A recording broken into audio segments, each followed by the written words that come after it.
So good morning everyone and I welcome you all to Saurabh Pandey UPSC YouTube channel के अंदर। If you are preparing for civil service examination, इस channel से जरूर से जुड़े और download Saurabh Pandey CSE app, इस ऐप को आप लोग डाउनलोड कर सकें। जितने भी प्रीलिम्स से रिलेटेड कोर्सेस हैं, मेंस स्पेसिफिक कोर्सेस हैं, एग्रीकल्चर ऑप्शनल है, वो सारी चीज़ें आपको अवेलेबल होंगी। तो डिस्कस करते हैं। पहला टॉपिक है स्पेस हेल्थ चैलेंजेस इन, ये क्या है? तो ये एक टॉपिक साइंस टेक के कंटेक्स्ट में डिस्कस करेंगे। इसमें कुछ कंसेप्ट हैं या स्टेटमेंट बेस्ड ऐसा कुछ बन सकता है। उत्तराखंड का civil uniform civil code polity का एक महत्वपूर्ण टॉपिक है। ट्रांसफॉर्मेटिव AI एग्रीकल्चर के अंदर, तो एग्रीकल्चर प्लस साइंस टेक का टॉपिक है। फ्री ट्रेड एग्रीमेंट्स इकोनॉमी से रिलेटेड जो टॉपिक है। सोवरेन वेल्थ फंड, ये भी इकोनॉमी का टॉपिक है। Shifting Sands of Japan bond market, ये भी इकोनॉमी का टॉपिक है। और मैस्नी जगोवेंजी कल्चर इन न्यूज़ करके टॉपिक है, कल्चर इन न्यूज़। और फिर जो मैं आपको मेंस क्वेश्चन देता हूँ दैट इज देयर। तो देख लेते हैं। In the era of globalisation capital market instability is responsible for economic instability. Explain the statement in the context of step taken by Bank of Japan in the context of bond yield. थोड़ा सा आपको research करके लिखना पड़ेगा और काफ़ी सारी चीज़ें हम लोग डिस्कस भी करेंगे। 15 नंबर पे आपको लिखना है, 15 मार्क्स के अंदर आपको लिखना है। जरूर से लिखने की आदत डालें। एक क्वेश्चन भी अगर आप लिखते हैं तो धीरे धीरे चीज़ें जो हैं वो आपकी इम्प्रूव होंगी। और कोई क्वेरी है तो इस नंबर पर आप मैसेज कर सकते हैं, 9057921649। इस नंबर पर आप मैसेज कर सकते हैं। Saurabh Pandey UPSC Telegram channel पर भी आप जो है अपने आंसर्स को सेंड कर सकते हैं। स्पेशल ऑफर आज भी आपका एक्टिव है, सारे कोर्सेस में 50% ऑफ है। जो प्रीलिम्स स्पेसिफिक कोर्सेस हैं मैक्सिमम कोर्सेस में हैं, तो आप देख सकते हैं। और जैसे PT 730 है, जिस पर 2 इयर्स का करंट अफेयर्स के जो PDFs और प्लस जो भी आपका वीडियो लेक्चर्स हैं वो आपको मिलेंगे। तो इसको आप गो थ्रू हो सकते हैं साल के प्रीलिम्स के लिए। क्रैश कोर्स के आपका कंटेंट आज शाम से 9 PM से आपको मिलना स्टार्ट हो जाएगा। बैच टू का सारा कंटेंट आपको मिलना स्टार्ट हो जाएगा। आपको एक साथ सारे कंटेंट आएंगे, आपको पूरा देखना स्टार्ट कर देना है, दैट इज़ वेरी इंपॉर्टेंट। और इसमें हम लोग सब कुछ ही डिस्कस करेंगे, चाहे वो PT 730 हो या दूसरे जितने भी आप देख रहे हो, सब कुछ रहेगा। इसमें 20% आज आपके लिए ऑफर, लगभग 3400 के आसपास इसका प्राइस आपका रहेगा। बट इस कंप्लीट कवरेज आपका हो जाएगा। जितना वीडियो लेक्चर्स है उनको आपको गो थ्रू हो जाना है। ज्वाइन करने के लिए just go through this website, that is saurabpandeyupsc.com। कोई क्वेरी है तो इस नंबर पर आप मैसेज कर सकते हैं। और इसमें भी सारे कोर्सेस आप एक्सेस कर सकते हैं। ऑल कोर्सेज पे जाके लैपटॉप से क्लासेस करनी है तो लॉगिन बटन प्रेस कर सकते हैं। शुरू करते हैं। Let's see the first topic, that is ये आपका टॉपिक साइंस वाले पेज में पब्लिश हुआ है। और यहाँ पे देखो, यहाँ पे कुछ पॉइंट्स हाईलाइट इन्होंने किया है। अब जैसे अगर आप इस इमेज को देखो, इमेज से ये है कि जैसे स्पेस में लोग जाते हैं, स्पेस के अंदर शरीर पर क्या असर पड़ता है। अब इसमें एक दो जानकारियाँ जो मेंशन्ड है वो उसमें ना स्टेटमेंट बेस्ड प्रीलिम्स का जो प्रश्न है, खासतौर से साइंस टेक के कंटेक्स्ट में वो बन सकता है। मतलब स्टेटमेंट वो जो है वो दे सकता है। तो जैसे मान लो कोई स्पेस में जो एस्ट्रोनॉट्स हमारे जाते हैं, तो वो how they are going to be affected. तो इसमें देखो क्या है कि पहली चीज़ तो क्या है कि जो कई सारी जो रिस्क हैं उनको फेस करने पड़ते हैं। रेडिएशन एक्सपोजर एक बहुत बड़ा है, क्योंकि जो स्पेस के अंदर रेडिएशंस बहुत है। जैसे वही रेडिएशंस जब हमारे अर्थ में आती हैं तो जो भी जैसे आपका ओजोन हो गया या कई चीज़ें हैं जिसके माध्यम से या मैग्नेटिक फील्ड हमारी हो गई, वो काफ़ी हद तक हमें प्रोटेक्ट कर लेती है। लेकिन वही सारी चीज़ें जब आप स्पेस में जाते हो तो आपका शरीर जो है वो एक्सपोज्ड होता है। सो इसकी वजह से क्या है कि हमारा DNA डैमेज हो सकता है और कैंसर की रिस्क हो सकते हैं। ब्रेन से रिलेटेड कई सारी जो बीमारियां हैं वो आपका हो सकता है। अब आपको याद रखना है कि जो अर्थ मैग्नेटोस्फीयर जो मैग्नेटिक फील्ड जो अर्थ की बनती है, ये प्रोवाइड करती है protection for low earth orbit missions. Low earth orbit में 300 से 400 मीटर तक किलोमीटर तक का जो डिस्टेंस है अर्थ सरफेस है, तो उसे हम लो अर्थ ऑर्बिट मिशन बोलते हैं। और इनके बियॉन्ड मिशन जैसे मून है, तो वहाँ पे अगर जाते हैं, जैसे लो अर्थ ऑर्बिट के बियॉन्ड अगर आप जा रहे हो, तो वहाँ पे जो एस्ट्रोनॉट्स हैं उन्हें हायर रेडिएशन जो है वो फेस आपकी करनी पड़ती है। There is also lack of gravity, तो यहाँ पे माइक्रो ग्रेविटी का भी असर होता है। तो जैसे मान लो कि ये भी एक स्थिति रहती है कि जैसे like impact of micro gravity, जैसे ग्रेविटी है, ग्रेविटी अर्थ में है, आप वहाँ जाओगे तो ग्रेविटेशनल फोर्स आपको बहुत वीक होगा या बहुत ही कम होगा। इससे आपके शरीर का जो फ्लूइड होता है, बॉडी फ्लूइड है, उसमें भी शिफ्टिंग देखने को मिलता है। और इससे कई चीज़ें, जैसे बहुत सारी चीज़ें हमारे जो शरीर में है उसमें बॉडी फ्लूइड का एक महत्वपूर्ण रोल होता है। तो उस कंटेक्स्ट में भी जैसे विज़न भी आपका अफेक्ट हो सकता है और शरीर का इम्बैलेंस जो है वो भी अफेक्ट होता है। फिर यहाँ पे इसकी जो ये माइक्रो ग्रेविटी आपकी जनरेटेड है, इसकी वजह से आपका कहीं ना कहीं मसल्स हैं, बोन्स हैं they will also be affected, उनकी जो डेंसिटी है उसका भी लॉस देखने को मिलता है। साइकोलॉजिकल अफेक्ट भी कहीं रहता है क्योंकि स्ट्रेस रहेगा, स्लीप डिस्टर्बेंस होगा, और जो भी बायोलॉजिकल डैमेज होगा ऐसे मिशंस ड्यूरेशन के अंदर उसे धीरे धीरे रिकवर किया जाता है, बट इट टेक्स टाइम। कुछ एस्ट्रोनॉट्स की बात करें तो वहाँ पे विजन इम्पेयरमेंट और फ्लूइड शिफ्ट देखने को मिलता है। एंड यहाँ पे जो लॉन्ग जो मिशंस आते हैं तो यहाँ पे जो इंट्राक्रेनियल प्रेशर है, जो पीछे साइड मतलब जो फ्लूइड्स प्रेजेंट होते हैं उसमें जो कुछ चेंजेस देखने को मिलता है, तो इसे न्यूरो ऑकुलर सिंड्रोम भी बोलते हैं। ये एक शब्द भी आपको याद रखना है, न्यूरो ऑकुलर सिंड्रोम। तो न्यूरो ऑकुलर सिंड्रोम बेसिकली किस पे देखने को मिलता है? एस्ट्रोनॉट्स में। एस्ट्रोनॉट्स ये मिलता है, मतलब they basically suffer this thing. Why? Because जैसे ही बाहर जाएंगे तो जो भी ग्रेविटेशनल उसमें जो बदलाव होगा उस कंटेक्स्ट में दे विल बी अफेक्टेड कहीं ना कहीं। तो बॉडी फ्लूइड शिफ्ट हो गया, इंट्राक्रेनियल प्रेशर्स हैं, या है ना, तो ये सब चीज़ें जो आप कह सकते हैं चेंजेस की वजह से शरीर में बहुत सारा परिवर्तन होगा, और बिकॉज ऑफ दैट ये सिंड्रोम देखने को मिलता है। दूसरा देते हैं हेल्थ रिस्क एंड रिकवरी की अगर बात करें तो स्पेस एनवायरनमेंट की अगर बात करें तो यहाँ पे स्पेस एनवायरनमेंट एक ऐसा आ जाता है, एक तो स्पेस एनवायरनमेंट में रेडिएशन एक्सपोजर की बात अगर किया जाए, उसका DNA damage and cancer risk, ये एक स्थिति रहती है जिसमें आपको माइक्रोग्रेविटी की वजह से फ्लूइड शिफ्ट, उससे विजन कॉज इश्यूज़ देखने को मिलती है, मसल्स बोन लॉस देखने को मिलता है, साइकोलॉजिकल स्ट्रेस जो है वो देखने को मिलता है, स्ट्रेस एंड मूड डिसऑर्डर जो है वो आपको देखने को मिलता है। तो ये सब चीज़ें क्या है, दिस इज़ एन एग्जाम्पल जिसमें हेल्थ रिस्क एंड रिकवरी मतलब हेल्थ रिस्क जो है एस्ट्रोनॉट्स से एसोसिएटेड है। अब इसमें ऐसे तो देखो बहुत ही मुश्किल है कि यूपीएससी आपसे पूछे कि एस्ट्रोनॉट्स को क्या हेल्थ रिस्क जो है फेस करना पड़ सकता है, लेकिन यहाँ पे जैसे जो भी इम्पैक्ट है तो प्रीलिम्स में कोई ना कोई स्टेटमेंट बेस्ड चीज़ें आ सकती हैं। जैसे मान लो कि मैग्नेटोस्फीयर के जैसे एग्जांपल हो सकता है कि जो मैग्नेटोस्फीयर है कि बियॉन्ड लो अर्थ ऑर्बिट मैग्नेटोस्फीयर जो है वो विजिबल नहीं है, उसकी वजह से जो एस्ट्रोनॉट्स हैं they can be affected, DNA damage और ये सब हो सकता है, एक्सपोजर टू हाई रेडिएशन हो सकता है, ऐसा कुछ स्टेटमेंट जोड़ के वो बना सकते हैं। मेंस में जैसा मैंने कहा कि ये मुश्किल है, लेकिन प्रीलिम्स में ऐसे टॉपिक्स बिल्कुल फ्रेम होते हैं। I hope you all are aware about it. Next देखते हैं facing interfaith relationship in India. तो यहाँ पे मैंने कुछ पॉइंट्स पिक किए हैं। अब इसमें जैसे पर्टिकुलर रिलीजियस आस्पेक्ट में आप कह सकते हैं इन्होंने चर्चा कर रखी है, तो कई चीज़ें हम ऐसा नहीं लिख सकते हैं, लेकिन हाँ कुछ पॉइंट्स जो मैंने पिक किए हैं उतना that is more than sufficient. ऐसे टॉपिक्स में 2-4 पॉइंट्स जो हैं देखना है, और आप देखोगे तो इस साल के शायद मेंस में ही इंटरकास्ट और इंटरफेथ से रिलेटेड जो क्वेश्चंस हैं वो आपके लिए फ्रेम हुए थे। एक्सेप्टेंस उससे रिलेटेड जो जीएस पेपर 1 के अंदर मेंस में प्रश्न आया था, तो उसका सोर्स भी इसी से रिलेटेड है, बाकी सोसाइटी के कंटेक्स्ट में भी चीज़ों को आपको जानना है। तो उत्तराखंड यूनिफॉर्म सिविल कोड की अगर बात किया जाए, उत्तराखंड यूनिफॉर्म सिविल कोड आपका जनवरी 27, 2025 के अंदर ये काफ़ी न्यूज़ में भी रहा। देखो यहाँ पे मैंने आपको हमेशा से एक चीज़ एक्सप्लेन की है, और वो क्या है कि वो क्या है कि जैसे एक जैसे मान लो कोई भी इररेस्पेक्टिव कौन किस कास्ट से है, कौन किस रिलीजन से है, अगर उसके द्वारा कोई क्राइम किया जाता है तो उसको एक प्रकार का लॉ जो है वो उस पर लागू होता है। जैसे पहले सीआरपीसी था, है ना, अब आज के समय बीएनएस आपका हो गया।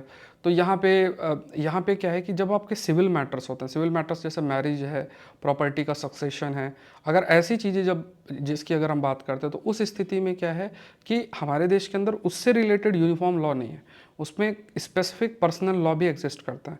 मतलब कोई पर्टिकुलर रिलीजियस कम्युनिटी से बिलोंग करेगा तो उनके स्पेसिफिक जो लॉज हैं उसके माध्यम से जो सिविल मैटर्स हैं उनका इंटरप्रिटेशन कोड या के द्वारा किया जाता है।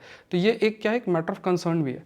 इवन अगर आप director principle of state policy DPSP जो है अगर उसको स्टडी करोगे तो उसमें भी आई थिंक आर्टिकल 44 के अंदर मेंशन्ड है कि यू हैव टू बी जो है यूनिफॉर्म सिविल कोड जो है उसकी तरफ हमें प्रोसीड करना है, यूनिफॉर्म सिविल कोड जो है उसकी तरफ जो है हमें प्रोसीड करना है।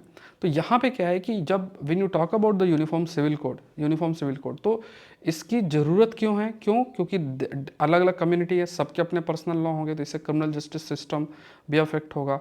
दूसरा वुमेन राइट्स की बात अगर हम करते हैं तो वो भी इम्पॉर्टेंट एक मैटर आता है कि क्या प्रायोरिटी रखना है कि किसी रिलीजन के अंदर अगर कुछ चल रहा है और जिससे वुमेन राइट्स जो हैं या वुमेन की डिग्निटीज़ कॉम्प्रोमाइज्ड, तो ऐसे जो रिलीजियस नॉर्म्स हैं वो इम्पॉर्टेंट है या संवैधानिक नॉर्म्स हैं जहाँ हम इक्वालिटी जेंडर इक्वालिटी की तरफ प्रोसीड करना चाहते हैं वो इम्पॉर्टेंट। तो आंसर ये है कि हम लोग जेंडर इक्वालिटी को ज़्यादा हम इंपॉर्टेंस जो है वो देंगे।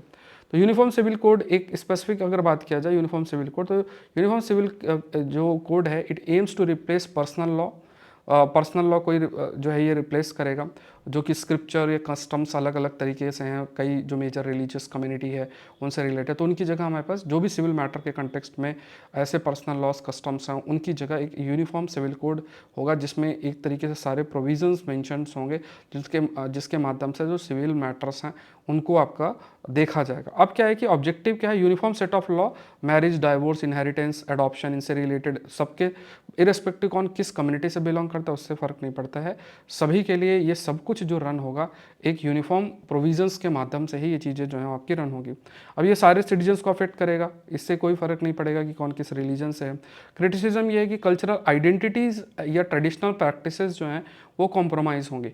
अब यहाँ पे देखना ये है कि देखो कोई भी कल्चरल आइडेंटिटी या ट्रेडिशनल प्रैक्टिसेस हैं तो वो क्या असर हो, अब जैसे मैरिज है या डाइवोर्स है या इनहेरिटेंस है, अडॉप्शन है, अब इनसे रिलेटेड आपको बेसिक नॉर्म्स आज के ज़माने में आपको लेकर आना पड़ेगा। आपको चाइल्ड राइट्स का भी ध्यान रखना है, तो आपको वुमेन राइट्स का भी ध्यान में रखना है, क्योंकि संविधान सबसे ऊपर है, तो इन चीज़ों को ध्यान में रखना है। अब अगर हम इन चीज़ों को ध्यान में रख के चलते हैं और कहा जाए कि यहाँ पे कल्चरल डाइवर्सिटी मैटर करती है, तो वहाँ पे इस स्थिति में जब हम एक सिविलाइज सोसाइटी के अंदर एक डेमोक्रेटिक स्ट्रक्चर के अंदर रह रहे हैं, तो वहाँ पे हम लोग क्या प्रेफर करेंगे, वी विल प्रेफर बेसिकली कि एक जो संवैधानिक प्रोविजंस हैं उनके माध्यम से ही चीज़ें रन हो, और उसमें हम लोग वुमेन डिग्निटी को रेस्पेक्ट करना, जेंडर इक्वालिटी मेंटेन करना, उसको प्रायोरिटी देते हैं।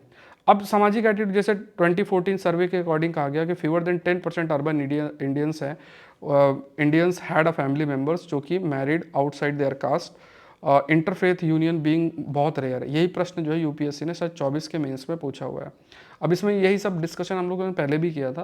तो यहाँ पे स्थिति क्या क्यों रहती है, जैसे इंटरफेथ की बात करें, इरेस्पेक्टिव आप कितने एजुकेटेड हैं, आप आईएएस ऑफिसर बनते हैं, फिर भी जब आप अपनी शादी को देखेंगे तो आप देखेंगे कि हमारी कास्ट में ही हो, मतलब ऐसा सोच रहेगा।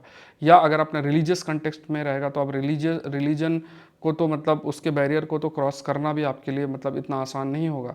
भले आपने आईएएस एग्ज़ाम क्वालिफाई कर रखा है, उसके बावजूद भी ये जो सामाजिक लेवल पे चीज़ें हैं उसके अकॉर्डिंग चीज़ें जो हैं वो अगर देखा जाए तो इस प्रकार देश के अंदर, या खाली हमारे देश में नहीं, मतलब जहाँ भी काफ़ी अधिक डाइवर्सिटी है या इवन जहाँ यूनिफॉर्मिटी है, तो इस प्रकार की चीज़ें देखने को मिलती हैं। तो अब इसमें कई सारा इसका एक्सप्लेनेशन है, कई सारी चीज़ें हैं। यहाँ पे रेगुलेटरी फ्रेमवर्क की बात करें तो यहाँ पे एग्जिस्टिंग जैसे एंटी कन्वर्जन लॉ है, seems to be coordinated effort, जिसके माध्यम से जैसे एंटी कन्वर्जन लॉ है ना, कि कोई मान लो कि मैरिज के लिए किसी को ऐसा कन्वर्ट कर दे, तो उसके खिलाफ अगर ऐसा कि मैरिज के लिए किसी के फेथ को अगर आप कन्वर्ट कर रहे हो तो कुछ स्टेप्स जो हैं उस पर भी लिए आपके जा सकते हैं। तो यहाँ पे अगर यूनिफॉर्म सिविल कोड की बात करें तो यहाँ पे ऑब्जेक्टिव एक जेंडर जस्टिस है, ठीक है, जेंडर जस्टिस एक बड़ा ऑब्जेक्टिव है। तो जेंडर जस्टिस किस तरीके से इंश्योर किया जाए, इंश्योरिंग जितने भी इंडिविजुअल्स हैं उनका क्या फेथ है, इरेस्पेक्टिव उनका क्या फेथ है, तो जेंडर जस्टिस हमको मतलब जैसे वुमेन की डिग्निटी, वुमेन का रेस्पेक्ट, उनका एक्सप्लॉइटेशन ना हो, अगर कोई स्थिति अगर बनती है तो उस स्थिति के अंदर एक प्रॉपर आप कह सकते हैं जो भी लॉ के अकॉर्डिंग है उनके लिए किया जाए। तो एक जेंडर जस्टिस को हमें रिस्टोर करना है, यूनिफॉर्मिटी लेकर आना है। जो पर्सनल लॉ है, अब हर रिलीजन में अपना अपना पर्सनल लॉ अगर होगा तो उसके हिसाब से हम कैसे रन करेंगे। तो इसमें ऐसा नहीं कि इस रिलीजन की वुमेन है तो उनको राइट्स मिल रहे हैं, उस रिलीजन की वुमेन है तो हम जो है उनको राइट्स ना दें। तो ऐसा डिफ्रेंशिएटेड या फिर डिस्क्रिमिनेटेड वे में हम चीज़ों को नहीं देख सकते। गवर्नमेंट का मानना ये भी है कि जो यूसीसी है इसे एडमिनिस्ट्रेटिव प्रोसेस में भी स्ट्रीमलाइन होगा। देखो अगर आप कोई जो भी हमारा जस्टिस, अगर सपोज करो कहीं भी कोई कन्फ्लिक्ट आता है, अब उसमें अलग अलग पर्सनल लॉ के बेसिस पे अगर हम रन करेंगे चीज़ों को तो वो भी बहुत डिफिकल्ट हो जाता है, जुडिशियल सिस्टम के लिए भी आसान नहीं है। बट अगर आपके पास यूनिफॉर्म आपके प्रोविजंस एग्जिस्ट करते तो एडमिनिस्ट्रेटिव प्रोसेस में भी चीज़ें आसान हो जाती हैं, और जो भी आप कह सकते हो कि कॉम्प्लेक्सिटीज़ हैं उनमें भी कहीं ना कहीं सिंप्लिसिटी जो है वो आती है। रियलिटी अगर देखा जाए तो यहाँ कहा गया कि इंटरफेथ रिलेशनशिप की बात करें तो यहाँ पे जैसे इंटरफेथ जो कपल है तो उन्हें भी कई बैरियर्स फेस करने पड़ते हैं। इंटरफेथ मतलब जो दो डिफरेंट रिलीजन से बिलोंग करे, जैसे मैंडेटरी नोटिस पीरियड है तो स्पेशल मैरिज एक्ट 1954 के अकॉर्डिंग 30 डे नोटिस देना पड़ता है। इंक्रीज रेगुलेशंस भी है। यूसीसी के intensify the challenge face by couple, मतलब अगर दे मैरी आउटसाइड देयर फेथ, अब ये अपना व्यू पॉइंट है, ठीक है। तो उस पर एंटी कन्वर्जन लॉज भी आपके एग्जिस्ट करते हैं, जैसे उत्तर उत्तर प्रदेश है, उत्तराखंड में, तो उसके कंटेक्स्ट में अगर देखा जाए तो उसमें भी अगर रिलीजियस कन्वर्जन मैरिज के लिए किया जाता है तो उस पर उसको भी क्रिमिनलाइज किया गया है। तो वहाँ पे भी जो कपल है उनको बहुत सारे मतलब ब्यूरोक्रेटिक या सरकारी तंत्र के बहुत सारी चीज़ों को फेस करना पड़ता है। अब देखो इसमें ना मतलब अगर आप कोई भी अगर कोई इंडिविजुअल है, 2 इंडिविजुअल्स हैं, वो अलग डिफरेंट डिफरेंट जो फेथ हैं वो उससे बिलोंग आपका करते हैं, अगर वो डिफरेंट फेथ से बिलोंग करते हैं और वो साथ रहना जो है चाहते हैं, तो सामाजिक प्रेशर भी एक नो डाउट फेस करना ही पड़ता है। इसके अलावा अगर लॉ के कंटेक्स्ट में देखा जाए तो उन्हें काफ़ी सारी चीज़ों को कहीं ना कहीं मतलब एक हर्डल्स जो हैं वो फेस करना पड़ सकता है। अब अगर देखा जाए जैसे मान लो दोनों एजुकेटेड है ना, दोनों एजुकेटेड हैं और उस केस में वो they want to continue with their interfaith relationship, उस कंटेक्स्ट में अगर इन एडमिनिस्ट्रेटिव प्रोसेस को आप को फॉलो हम करते हैं तो उसे हम क्या हर्डल के रूप में लेते हैं कि नहीं। बट एक चीज़ ये देखना है कि इससे क्या है कि एक जो लेजिटिमेसी होती है रिलेशनशिप की, उस चीज़ वो एक कहीं ना कहीं स्टैब्लिश आपकी होती है एडमिनिस्ट्रेशन के कंटेक्स्ट में भी, और धीरे धीरे जो है वो सामाजिक लेवल में भी जो लेजिटिमेसी होती है रिलेशनशिप की वो आपकी रहती है। फाइनली अगर आप देखो मैरिज जैसे इंस्टीट्यूशंस की जब हम बात करते हैं तो मैरिज की क्यों ज़रूरत है। अगर आप पहले सपोज करो जो सामाजिक इवोल्यूशन आपका हुआ था, अगर उसमें मैन और वुमेन तब भी थे, स्टार्टिंग फेस में अगर जाओ जंगल में जब हम रहते थे, अगर सामाजिक इवोल्यूशन हुआ था तब भी मैन और वुमेन का यूनियन हुआ। लेकिन अब क्या जैसे जैसे समाज बना तो मैरिज जैसे इंस्टीट्यूशन आने का मतलब ही क्या है कि समाज के द्वारा उसको सैंक्शन मिलना। अब समाज के द्वारा भी सैंक्शन और साथ में एडमिनिस्ट्रेशन के द्वारा भी सैंक्शन। सैंक्शन का मतलब होता है कि जनरली एक एक्सेप्टेबिलिटी की बात जो है वो हम करते हैं।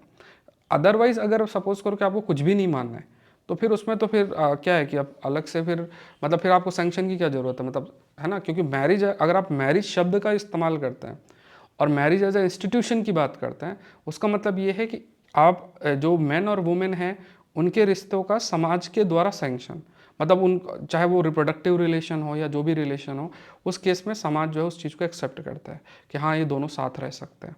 और अगर मान लो आपको आपको आपके लिए समाज एग्जिस्ट ही नहीं करता तो फिर तो ये सब कुछ एग्जिस्ट ही नहीं करता है, फिर तो आप अपने मन से जो करना चाहें कर सकते हैं। तो ये एक देखने वाली बात है।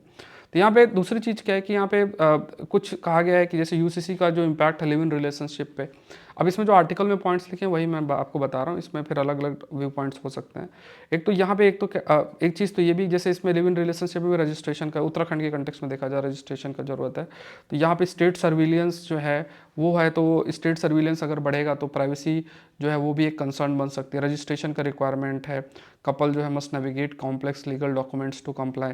तो यहाँ पे क्या है कि मैंने यही बोला कि आपको कि जब हम किसी रिश्ते में प्योरिटी होती है उस केस के अंदर ये जो हर्डल्स जिन्हें हम हर्डल्स के रूप में कंसीडर कर रहे हैं, उससे क्या है कि जैसे आप जब भी आप इन एडमिनिस्ट्रेटिव चीज़ों को करते हैं, क्योंकि ठीक है आज हम लोग साथ आ गए, एक दो कपल हैं मतलब कपल हैं है ना, मैन वुमेन है वो साथ आ गए, अब ज़रूरी नहीं है कि फ्यूचर के अंदर भी चीज़ें बहुत अच्छी रहें।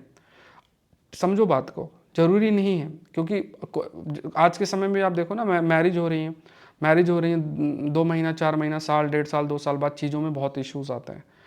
अगर ये डॉक्यूमेंटेशंस प्रॉपर नहीं होंगे, प्रॉपर डॉक्यूमेंटेशन नहीं होंगे, रजिस्ट्रेशन नहीं होगा, तो किस तरीके से पहले तो हम प्रूफ करेंगे कि यार मैरिज जो है आपका हुआ है। और दूसरा कई सारे जो लीगल राइट्स होते हैं उन लीगल राइट्स के लिए भी ऐसा रजिस्ट्रेशन और सब ज़रूरत है ना। तो यहाँ पे उस रिलेशनशिप में कंटिन्यूटी बनी रहे। दूसरा जब ये चीज़ हो जाती है दोनों जो कपल हैं तो उनको भी ये पता है कि यार अगर रजिस्ट्रेशन प्रॉपर है तो हमें अपने रिश्ते को भी निभाना है। ऐसा नहीं कि थोड़ा सा कन्फ्लिक्ट हुआ, किसी को कुछ पता नहीं और फिर आप देखो कई प्रकार के क्राइम्स जो हैं वो आपके हो जाते हैं। इसलिए अगर रिश्तों में प्योरिटी है तो कभी हर्डल इन्हें की नोटिस दे दिया या कुछ ऐसा, ये तो एक सस्पिशियस हम उस पर देख रहे हैं ना। मतलब अगर रजिस्ट्रेशन की बात कर रहे हैं या नोटिस पीरियड का एक समय हम देख रहे हैं तो उसमें हमारे मन में ये चल रहा है कि ठीक है समाज के अंदर नो डाउट कई ऐसे स्थिति रहती है जिसमें समाज इन चीज़ों को एक्सेप्ट नहीं करता है। तो उस कंटेक्स्ट में भी अगर मान लो कुछ सुरक्षा की बात आती है तो एडमिनिस्ट्रेशन उस सुरक्षा को प्रोवाइड करे। लेकिन हाँ, इन रजिस्ट्रेशन रिक्वायरमेंट को अगर मीट किया जाता है तो इसका सबसे इंपॉर्टेंट और सबसे बेनिफिट यही होता है कि रिश्ते को एक लेजिटिमेसी मिलती है। और फ्यूचर के अंदर अगर रिलेशनशिप में कोई इशू या प्रॉब्लम आएगा तो उसमें यही जो डॉक्यूमेंटेशन है, इसी के माध्यम से वुमेन जो है वो अपने राइट्स को क्लेम कर सकती हैं। या सामने वाला पर्सन अगर सपोज करो कि कुछ भी स्टेप गलत उनके द्वारा लिया जाता है, तो उस कंटेक्स्ट में भी वुमेन अपने राइट्स को प्रोटेक्ट कर सकती है। तो ये जरूरी, अगर आप नहीं करोगे तो किसको क्या ही पता है, फिर तो बिना किसी को बताए आप रह लो कहीं जंगल में, तो वो एक स्थिति रहती है। इस चीज़ को आप मतलब देख सकते हो। फिर उसमें जैसे 16 पेज का एप्लीकेशन है, इस टाइप का पॉइंट्स इन्होंने दिया हुआ है उसमें। अब इसमें एक क्रिटिकल एनालिसिस के फ्यू पॉइंट्स हैं, जैसे कुछ लेवल पे रिलीजियस लीडर्स का रोल की बात की है, पर्सनल रिलेशनशिप की। अब इसमें देखो पर्सनल रिलेशनशिप है, अब उसमें रिलीजियस लीडर्स की बात करें, देखो छोटी छोटी जो चीज़ें होती हैं, जैसे आप भी जब मैरिज करते हो तो वहाँ पंडित जी बैठते हैं, या अगर कोई दूसरे रिलीजियस ग्रुप से है तो वो अपना, फिर वो कुछ चीज़ें अगर आप देखोगे मैरिज, अभी आप में से मैं भी कहीं की नहीं हुई, बट हम लोग के जैसे जिनकी हो गई है तो हमें इस चीज़ का एक्सपीरियंस है, बैठेंगे फिर वो आपको एक शपथ होता है और लेना पड़ता है, बहुत सारी ऐसी चीज़ें होती हैं। अब अगर आप इसको रैशनली सोचोगे यार इससे क्या होता है, मैंने क्या बोला कि हर ये जो रिचुअल्स डिफाइंड है ना, ये बेसिकली आपके रिश्ते की एक्सेप्टेबिलिटी समाज करे उसके लिए रिचुअल्स बने। अगर आप इस रिचुअल्स को नहीं मानते, अगर आप समाज को नहीं मानते, आप आइसोलेटेड वे में रहना चाहते हैं, तो फिर तो इन चीज़ों की जरूरत ही नहीं है, फिर इन आर्गूमेंट्स की कोई ज़रूरत नहीं है। ठीक, ये चीज़ आपको समझनी है। उसके बाद क्या है कि मान लो फैमिली कंट्रोल है। अब ये बहुत बड़ी दिक्कत हो गई है, फैमिली को तो हमने ऐसा फॉर ग्रांटेड ले लिया है। आप समझो कि आज के टाइम पे फैमिली जो है वो एक बहुत बड़ा एसेट है, बहुत बड़ा एसेट है। अगर किसी के पास फैमिली है ना, आजकल जैसे मैन वुमेन और बच्चा हो गया, ठीक है, और छोटा न्यूक्लियर फैमिली जिसे कहते हैं, तो वही रहती है। आपके जो ग्रैंड पेरेंट्स नहीं है उनके साथ लोग एडजस्ट करने के लिए तैयार नहीं है, ये स्थिति बन गई। आप भी बाद में बुजुर्ग ही होना है, तो ये जो एक सोच है ना कि यार फैमिली कंट्रोल कर लेती है या कुछ ऐसा, तो जहाँ पे जो चीज़ें गलत है वो तो गलत ही है, मतलब अगर नेगेटिव सेंस में कंट्रोल होती है, बट इसमें इस कंट्रोल को हम जो इम्पोर्टेंस है फैमिली को जो हमें देना चाहिए, उसको हमें इम्पोर्टेंस देना चाहिए। अगर 100 ऐसा मान लो 100 केसेस हैं, 100 में से 10 मान लो गलत हो सकते हैं जिसमें मान लो फैमिली ने नेगेटिव रोल प्ले किया, बट 90 ऐसे होंगे जिसमें फैमिली जो है अपने बच्चों के साथ खड़ी रहती है। और जब रिलेशनशिप बहुत ही टफ होती है तो वहाँ पे, या आपके लिए सिचुएशंस बहुत टफ होती है, उस स्थिति में भी फैमिली आपके साथ खड़ी रहती है। तो इस चीज़ को हमें रेस्पेक्ट करने का ज़रूरत है। ऑल दो इसमें जो कहा गया है कि कहीं ना कहीं चीज़ें जो है फैमिली कंट्रोल, फैमिलियल कंट्रोल से जो रिश्ते जो हैं वो और मतलब वनरेबल हो सकते हैं। ब्रॉडर इम्प्लीकेशंस की बात करें, ये धीरे धीरे दूसरे स्टेट्स भी, राजस्थान गुजरात में भी होगा, जैसे उत्तराखंड में है तो राजस्थान गुजरात में भी जो है वो देखने को मिल सकता है। नेक्स्ट देखते हैं, Microsoft farm vibes make impact on Bharat. Agriculture sector के अंदर एक टॉपिक आपके लिए बन सकता है कि एग्रीकल्चर सेक्टर में एआई का इस्तेमाल क्या हो सकता है। तो आप इस डायग्राम को देखो एक बार, तो इसमें आप देखो कि पूरा एग्रीकल्चर एक्टिविटीज़ जो हैं वो परफॉर्म खूब सारी हो रही हैं, और यहाँ पे ड्रोन्स हैं बहुत सारे। जैसे मान लो कि जैसे आप कोई क्रॉप उगाते हो तो उसमें सॉइल कितना है, स्लोप कैसा है, मॉइस्चर कितना है, न्यूट्रिशन लेवल कितना है, इन सब का अगर आपके पास डेटा है तो आप प्रॉपर फार्मिंग अच्छे से कर सकते हो। आपको कॉस्ट बहुत बचेगा, इनिशियली कॉस्ट बढ़ेगा, लेकिन एक बार जब आपको पता है कि कहाँ क्या ग्रो किया जा सकता है, न्यूट्रिशन का लेवल कितना है, पानी की क्या ज़रूरत है, कितना पानी देना चाहिए, जब ये सब चीज़ों की क्लैरिटी आपको होगी तो आप ज़रूरत के हिसाब से चीज़ें देंगे। आप जब ज़रूरत के हिसाब से चीज़ें देंगे तो आपका कॉस्ट भी रिड्यूस होगा। तो इस इमेज से आप देखो कि एआई जो सिस्टम है, जैसे यहाँ किसान बैठे हुए लैपटॉप से चीज़ें देख रहे हैं, अभी ना मार्केट में क्या ज़रूरत है इससे पता चल रहा है, इन्होंने कितना प्रोड्यूस किया, कितना कॉस्ट है, लेबर को कितना दिया, सारी जानकारी और जागरूकता जो है वो आपका किससे बढ़ रहा है, ये बेसिकली जो है वो आपका आप कह सकते हैं कि वो जानकारी और जागरूकता जो है ये एआई सिस्टम का इस्तेमाल करके देखने को मिल रहा है। तो इसमें देखो, इसमें स्पेसिफिकली इन्होंने कुछ पॉइंट्स बोले हैं कि जो एग्रीकल्चर से रिलेटेड जो डेटा है उन्हें, मतलब जो डेटा है उस डेटा के बेसिस में आप अपनी एग्रीकल्चर एक्टिविटीज़ कर सकते हो। इससे आपकी प्रोडक्टिविटी भी बढ़ेगी, आपको सारी जानकारी भी रहेगी। कई सारे ऐसे टूल्स हैं जैसे एआई के माध्यम से सॉइल के मॉइस्चर, टेम्परेचर को ट्रैक किया जा सकता है। इससे जो आपका क्रॉप प्रोडक्शन बढ़ेगा। अभी डेटा याद मत रखना, ठीक है, पानी का यूसेज जो है उसमें भी कमी आएगी, क्योंकि जहाँ पानी की ज़रूरत है, जितनी पानी की ज़रूरत है उसका डेटा आपके पास होगा, तो उसी हिसाब से आप पानी यूज़ करोगे। तो ये भी आपका है, ठीक है। सपोर्टेड बाय फार्मर मार्केट, ठीक है, इन चीज़ों को सपोर्ट भी आपको किया गया। तो ये अगर आपसे पूछा जाए, अगर यहाँ एक प्रश्न आपका आता है कि उस प्रश्न में ये बोला जाता है कि अगर आपसे ये प्रश्न पूछ लिया जाए कि कहीं ना कहीं कि इनमें से मतलब या ये प्रश्न आपसे ये पूछा जाए कि एआई एग्रीकल्चर को ट्रांसफॉर्म कैसे कर सकता है, एआई जो है वो एग्रीकल्चर को ट्रांसफॉर्म कैसे कर सकता है, तो आप इन पॉइंट्स को मेंशन कर सकते हैं। ठीक है, नेक्स्ट देखते हैं यहाँ free trade agreement, India Britain restart talks on free trade agreement. अब यहाँ क्या है, फ्री ट्रेड एग्रीमेंट हमें देखना, फ्री ट्रेड एग्रीमेंट क्या है। ट्रेड शब्द का मतलब होता है व्यापार।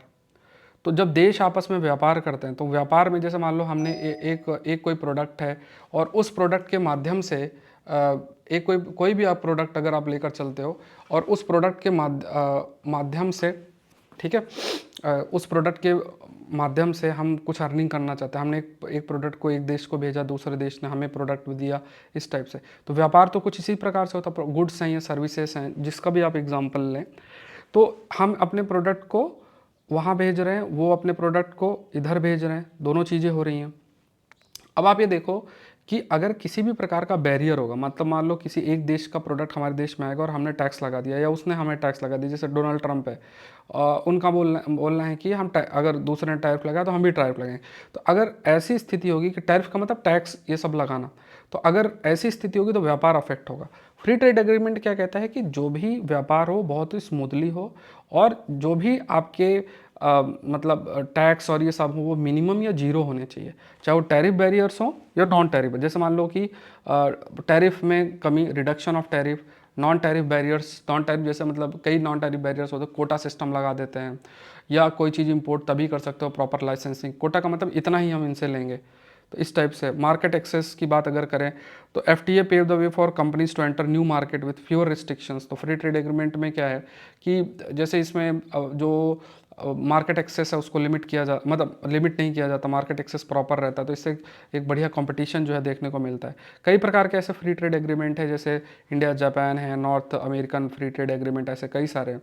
बेनिफिट क्या है, इससे व्यापार का लिंकेज बढ़िया बनता है, इकोनॉमिक ग्रोथ होता है। क्यों? क्योंकि हम अपना जो चीज़ें हैं वो अलग दूसरी जगह भी बेच सकते हैं, दूसरा हमारे देश में भी बेच सकते हैं। एक अच्छा लिंकेज जो आर्थिक लेवल पे बनेगा, उसका एक बहुत महत्वपूर्ण जो एक इम्पैक्ट आप देखोगे वो यही सबसे बड़ा रहता है कि आपका जो आर्थिक लेवल पे ग्रोथ है वो अच्छी दिखेगी। कंज्यूमर के पास भी काफ़ी चॉइस रहता है कि अपने देश की मान लो कोई कंपनी उसका प्रोडक्ट भी यूज़ कर रहा हो, दूसरे देश की कंपनी उसका भी प्रोडक्ट यूज़ आपका कर रहा है। तो फ्री ट्रेड एग्रीमेंट के पॉइंट्स याद रखने हैं। नेक्स्ट देखते हैं, ये आप थोड़ा देखना, इस पर मैं अलग से चर्चा करूँगा। जैसे आपका एक तरीके से, ठीक है, तो ये अगर आप देखोगे तो यहाँ पे indices fall to 8 month low on US growth concern. तो यहाँ पे क्या रीज़न है कि सेंसेक्स इतना डाउन गिर रहा है, तो इक्विटी इनफ्लो आउटफ्लो और ये सब बहुत सारे पॉइंट्स हैं, तो इस पर हम लोग अलग से चर्चा करेंगे जब आर्टिकल आएगा। नेक्स्ट देखते हैं, Indonesia unveils new sovereign fund. ठीक है, ये टॉपिक आपका आ जाता है। तो पहली चीज़ तो क्या है, जैसे अगर आप 2024 के प्रीलिम्स में भी एक प्रश्न देखोगे तो उसमें यूएस के डेट से रिलेटेड कोई एक क्वेश्चन आपके लिए फ्रेम किया गया था, और वेनेजुला के कंटेक्स्ट में भी एक प्रश्न जो है आपके लिए फ्रेम किया गया था। तो यहाँ पे क्या है, they are talking about the sovereign fund के बारे में वो चर्चा कर रहे हैं। ठीक है, सोवरेन फंड जो है उसके बारे में जो है दे आर टॉकिंग अबाउट। तो यहाँ पे देखते हैं कि सोवरेन वेल्थ फंड जो है क्या है, इंडोनेशिया ने लॉन्च किया, नया सोवरेन वेल्थ फंड को लॉन्च किया। और ये सॉवरेन फंड क्या होता है वो हम डिस्कस करेंगे। और वहाँ के जो प्रेसिडेंट का कहना है कि इतना लगभग $900 बिलियन का, और इसके माध्यम से जो इंडोनेशिया साउथ ईस्ट एशिया की बिगेस्ट इकोनॉमी के रूप में सामने आएगी। तो ऐसा जो है वो कहना है। अब हमें जानना है कि सॉवरेन वेल्थ फंड होता क्या, सॉवरेन वेल्थ फंड होता क्या। अब देखो, सॉवरेन वेल्थ फंड का मतलब होता है कि ऐसा जो भी आपके फाइनेंसेस हैं या फंड है, ये जो सरकार के द्वारा ओन किया जाता है। मतलब सरकार क्या होती है, एक फंड क्रिएट करती है, और कैसे क्रिएट करती है, क्रिएट और मैनेज करती है, और है ना, तो like it owned by the government, government इसको ओन करती है, और क्रिएट किया जाता है to manage national saving, surplus revenue, foreign currency reserve, और है ना, तो मतलब आप ये कह सकते हो कि जो भी अलग अलग इसके हैं, जैसे नेशनल सेविंग्स हो गई या सरप्लस रेवेन्यू हैं या फॉरेन, इनका इस्तेमाल करते हुए इस फंड का क्रिएशन आपका किया जा सकता है, और इसका एक महत्वपूर्ण रोल भी होता है। और यहाँ पे क्या है कि लाइक ये जो होता है इसको इन्वेस्ट किया जाता है। जैसे मान लो कि अगर ये सोवरेन वेल्थ फंड आपके पास है, ये जो पैसा एक्स्ट्रा आपके पास सरकारी पैसा जो जनरेट हुआ है, ये अलग तरीके से जो फंड क्रिएट हो रहा है, इसको फिर कई सारे ऐसी जगह पे इन्वेस्ट किया जाता है जैसे कि ज़्यादा से ज़्यादा रिटर्न आए। जैसे फॉर एग्जांपल कि आपके पास अगर आपकी कमाई 1 लाख रुपए है, आपने एक फ़ंड बना लिया एक इंडिविजुअल के रूप में, आपके पास 20,000 रुपये एक्स्ट्रा है, तो उस 20,000 रुपये को आप कई जगह पे इन्वेस्ट करो कि 20 का 40 हो जाए या 20 का 30 हो जाए, इस तरीके से। तो यहाँ पे भी सरकार क्या करती है, बहुत सारे ऐसे एरियाज़ हैं जहाँ पे इस फंड का को इन्वेस्ट किया जाता है, चाहे वो बॉन्ड मार्केट हो, रियल इस्टेट हो या दूसरे कोई भी इन्वेस्टमेंट व्हीकल है, उसमें आपका इन्वेस्ट किया जाता है। अब क्या है कि फंडिंग सोर्सेस की अगर बात करें तो कई चीज़ें हो सकती हैं, जैसे कहाँ से ये फंड आता है, जैसे नेचुरल रिसोर्स को के माध्यम से रेवेन्यू जनरेट होता है, जैसे ऑयल या मिनरल्स जो हैं उनके माध्यम से उनको बेच के जो है जो भी एक्स्ट्रा पैसा आएगा उसको इस फंड में डाल दिया जाता है, या ट्रेड के माध्यम से जो एक्स्ट्रा कमाई होगी उसको फंड में डाल दिया जाता है। बैंक का जो रिजर्व है, जो एक्यूमुलेटेड बैंक रिजर्व है एक अच्छे जब पैसा आपने अच्छे से मैनेज किया तो उसके माध्यम से भी जो एक्स्ट्रा पैसा है वो भी आपका सॉवरेन वेल्थ फंड में डाल दिया जाता है। फिर जैसे मान लो कि चीज़ों का प्राइवेटाइजेशन हुआ, जैसे मान लो डिसइन्वेस्टमेंट हुआ कि सरकारी जो भी आपकी संस्थाएं हैं उसका मान लो प्राइवेटाइजेशन और उससे कमाई हुई तो वो पैसा भी इस फंड में डाला जा सकता है। या फिर सरकार गवर्नमेंट भी कुछ अमाउंट जो है वो ट्रांसफ़र कर सकती है इस फंड में, तो है ना। तो बेसिकली इस फंड का जो पर्पज़ आप समझना कि this fund is basically created and managed by the मतलब सरकार के द्वारा आपका किया जाता है। अब इसे कई प्रकार के होते हैं सॉवरेन वेल्थ, जैसे कि स्टेबलाइजेशन फंड होता है। ये फंड क्या है, इसके है ना, these funds are intended to buffer the economy during volatile market. Stabilization मतलब जब भी इकोनॉमी बहुत ही सही स्थिति में नहीं है, उस स्थिति में ये जो फंड जो सॉवरेन वेल्थ फंड ही है, और इस फंड का इस्तेमाल करके चीज़ों को स्टेबलाइज किया जाता है। सेविंग और फ्यूचर जनरेशन फंड, तो यहाँ पे क्या है कि कुछ जो है चीज़ों का ये इस फंड में जो पैसा उसको इन्वेस्ट किया जाता है कंसिडरिंग कि फ्यूचर में उसका रिटर्न आएगा और जो है लॉन्ग टर्म ग्रोथ उससे मिलेगी, तो फ्यूचर जनरेशन के लिए बेनिफिशियल हो सकता है। Public benefit pension reserve fund भी होता है।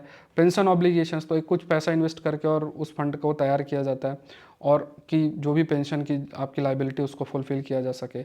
रिजर्व इन्वेस्टमेंट फंड है, तो यहाँ पे क्या है, foreign currency reserve use primary, जिसके माध्यम से फॉरेन करेंसी रिजर्व जो है वो आपका मैनेज किया जाता है, तो करेंसी आपकी स्टेबल रहे उसके लिए इस फंड का इस्तेमाल होता है। फिर उसके बाद एक strategic development sovereign wealth fund भी होता है, जिसमें स्पेसिफिक इंडस्ट्री को टारगेट किया जाता है, जैसे मान लो कोई स्पेसिफिक इंडस्ट्री और उसका एक महत्वपूर्ण रोल है पूरा नेशनल जो देश के आर्थिक विकास में। तो ये जो स्पेसिफिक इंडस्ट्री है जिसका एक महत्वपूर्ण रोल है नेशनल, या आप कह सकते हैं कि जो आर्थिक डेवलपमेंट में एक महत्वपूर्ण रोल है, तो वहाँ पे जो स्ट्रेटजिक डेवलपमेंट फंड उस स्पेसिफिक इंडस्ट्री में अगर कोई इशू आता है तो वहाँ पे पैसा लगाया जाता है। इन्वेस्टमेंट स्ट्रेटजीज की बात करें तो यहाँ पे कई सारे मतलब देखो, एक तो risk management, liquidity preference, investment objectives को ध्यान में रखा जाता है। तो यहाँ पे मतलब इसका ये मतलब हुआ कि कई प्रकार की स्ट्रेटजीज़ जो हैं वो फॉलो की जाती हैं। कहीं ना कहीं कई प्रकार की जो स्ट्रेटजीज़ हैं वो स्ट्रेटजीज़ बेसिकली फॉलो की जाती हैं।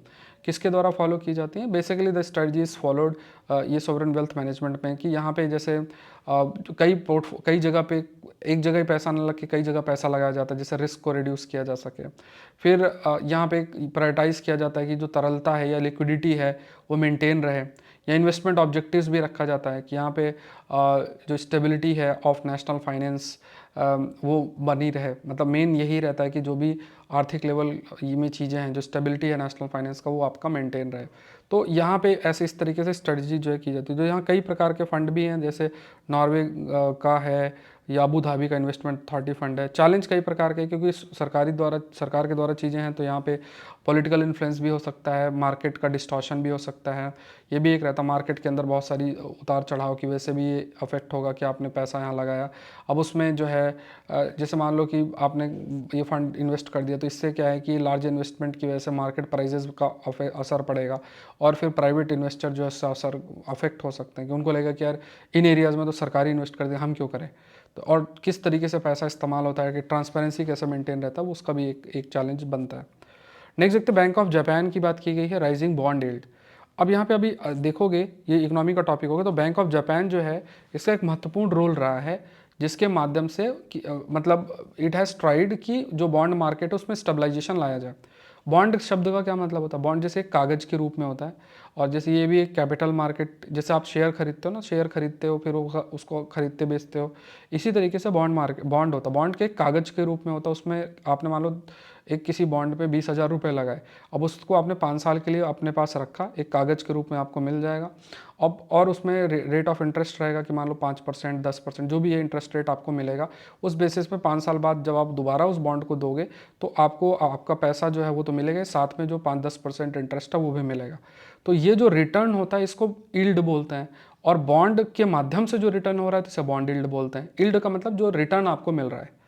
तो अब इसमें क्या है कि जो बॉन्ड मार्केट है, तो इस बॉन्ड मार्केट की वजह से जो जापान के अंदर, क्योंकि बॉन्ड मार्केट में काफ़ी इन्वेस्ट होता है, तो जापान के अंदर इंस्टेबिलिटी ना आए, तो बैंक ऑफ जापान कोशिश करता है कि ये जो बॉन्ड यील्ड है इसमें एक स्टेबिलिटी बनी रहे। ऐसा नहीं कि बहुत हाई रिटर्न हो रहा है या कम रिटर्न हो रहा है, ऐसी कोई स्थिति ना आए। तो उसमें जो बैंक ऑफ जापान है वो खरीदता बेचता रहता है बहुत सारे बॉन्ड जो है इनको। तो ये क्या है कि अभी जो बैंक ऑफ जापान है उसका क्या कहना है कि हम जो है हम बहुत ज़्यादा इंटरवीन नहीं करेंगे, अब जो भी डिसाइड होगा that will be decided by the market principles. मतलब यहाँ पे ऐसा ना होगे, ये ऐसा नहीं होगा कि जो है सब कुछ हम डिसाइड करेंगे, मतलब everything is decided by Bank of Japan. But यहाँ पे जो है investors are left to navigate a landscape marked by uncertainty. ठीक है, तो यहाँ पे जो हाईलाइट आपका इसमें ये किया गया है कि कहीं ना कहीं जो बैंक ऑफ जापान का कहना है कि लाइक जो मार्केट प्रिंसिपल्स हैं उन मार्केट प्रिंसिपल्स के बेसिस पे ही चीज़ें हों। तो ये यहाँ पे जो Bank of Japan has again played a very important role पहले, लेकिन यहाँ पे जो गवर्नर है उनका यही एक तरीके से कहना है कि जो मार्केट फोर्स हैं वो यील्ड को डिक्टेट करेंगी rather than bank of Japan खरीदने बेचने के बेसिस पे यील्ड को डिसाइड और डिटरमाइन करेगा। तो ये एक बहुत बड़ा चेंज आपका बनता है। तो जब आप बॉन्ड यील्ड की बात करोगे तो यहाँ पे क्या देखो, बॉन्ड यील्ड में जैसे एक तो इनिशियल यील्ड होती है, तो एक तो जैसे बॉन्ड टर्म जैसे 5 साल का टाइम पीरियड हुआ और उसमें भी जो इंटरेस्ट पेमेंट आपका आ जाता है ना। तो एक तो ये है। तो जैसे एक इनिशियली क्या होगा कि जैसे जो भी एनुअल रिटर्न सपोज करो, जैसे मैंने आपको कहा 4 साल 5 साल के लिए तो एक आपको रिटर्न मिलेगा। तो एक टर्म होता है, बॉन्ड टर्म होता है और मेच्योरिटी होती है। तो ये दोनों मिलकर सपोज करो कि आपने एक एग्जांपल लेते 10,000 रुपये जो है उसका बॉन्ड खरीदा और आपका 2,000 रुपये आपको जो है मेच्योरिटी के बाद मिला एक्स्ट्रा, तो आपको 12,000 मिल गया। तो ये आपका बॉन्ड यील्ड हो गया। इन्वेस्टर्स का है कि उसको देखना है ओवरऑल आपका रिटर्न कितना है, मतलब इंटरेस्ट पेमेंट आपका कितना, इंक्लूडिंग इंटरेस्ट पेमेंट कितना, प्रिंसिपल कितना है और बॉन्ड प्राइस कितना। बॉन्ड प्राइस के बेसिस पे ही वो सारी चीज़ें मैटर करती हैं। कि आपने ख़रीदा आज 10,000 का बॉन्ड का प्राइस ही 5,000 हो गया, अगर उसको हम सेकेंडरी मार्केट में बेचते हैं तो ये है। तो यहाँ पे जैसे ऑस्ट्रेलिया के अंदर गवर्नमेंट भी ऐसे ही कई बॉन्ड रिलीज़ करता है। एक होता है प्राइमरी मार्केट। प्राइमरी मार्केट में क्या है कि इसमें initial sale of the bond influenced by the interest payment, bond term and similar bond prices. Primary market तो जैसे जिसने इशू किया उससे आप डायरेक्ट खरीद रहे हो तो प्राइमरी मार्केट हो गया। तो अगर आपने डायरेक्ट खरीदा एक समय तक आप उसको यूज़ करोगे, लेकिन सेकेंडरी मार्केट में उसी बॉन्ड को आप जो है आप उसकी आप ट्रेडिंग कर रहे हो कि डिमांड के बेसिस पे उसकी ट्रेडिंग हो रही है। तो ट्रेडिंग की जब हम बात करते हैं तो उसमें प्राइस का फ्लक्चुएशन भी काफ़ी अधिक हो सकता है, यील्ड का फ्लक्चुएशन भी हो सकता है, कि डिपेंड करता है कि किसका कितना डिमांड है, जैसे शेयर में होता है, और मार्केट कंडीशन पर चीज़ें निर्भर करती हैं। ठीक है, नेक्स्ट देखते हैं कि ये टॉपिक आप कल्चर के कंटेक्स्ट में देख लो, दैट इज़ मैस्नी जगोवेनी। तो ये मैस्नी जगोवेनी एक फीस्ट के रूप में मनाया जाता है बुल्गारिया के अंदर, उनका जो कैलेंडर है। तो इसमें क्या होता है, सब लोग एक मीट ही खाते हैं उस दिन, ईस्टर से पहले, like celebrated on Sunday 8th week before Easter. और ट्रेडिशनली इसमें उस दिन ही बैठ के जो है सब लोग मीट का ही कंजम्पशन करते हैं, क्योंकि इस दिन के बाद कुछ समय तक मीट को कोई हाथ नहीं लगा, इसलिए पहले ही सब जो है वो कंज्यूम करते हैं। मतलब ऐसा एक कल्चरल वो है। तो आप समझना कि क्योंकि न्यूज़ में आया है तो ध्यान में रखना है मैस्नी जगोवेनी वेजनी क्या है। ठीक है, कल्चर के कंटेक्स्ट में ध्यान में रखना है। चलो, स्पेशल जो ऑफर है 50% ऑफ का वो आज आपका एक्टिव है। तो प्रीलिम्स स्पेसिफिक कोर्सेज पे 50% ऑफ है। जैसे क्रैश कोर्स में आपको 20% ऑफ रहेगा। आज से आपको लेक्चर्स मिलना शुरू हो जाएंगे। इसमें मैं पूरा आपको अप्रैल एंड तक सारा कंटेंट आपको ख़त्म कर दूंगा। कोशिश रहेगी कि मिड ऑफ अप्रैल तक जो है, स्टैटिक तो मार्च एंड में ही ख़त्म हो जाएंगे। ठीक है, कंटेम्प्रेरी एस्पेक्ट को मिड अप्रैल तक आई विल ट्राई कि ख़त्म हो जाए। ठीक है, मिड अप्रैल तक आपका ख़त्म हो जाए, आपके पास 1 महीने के ऊपर रहेगा जिससे आप अपना पढ़ सकते हो।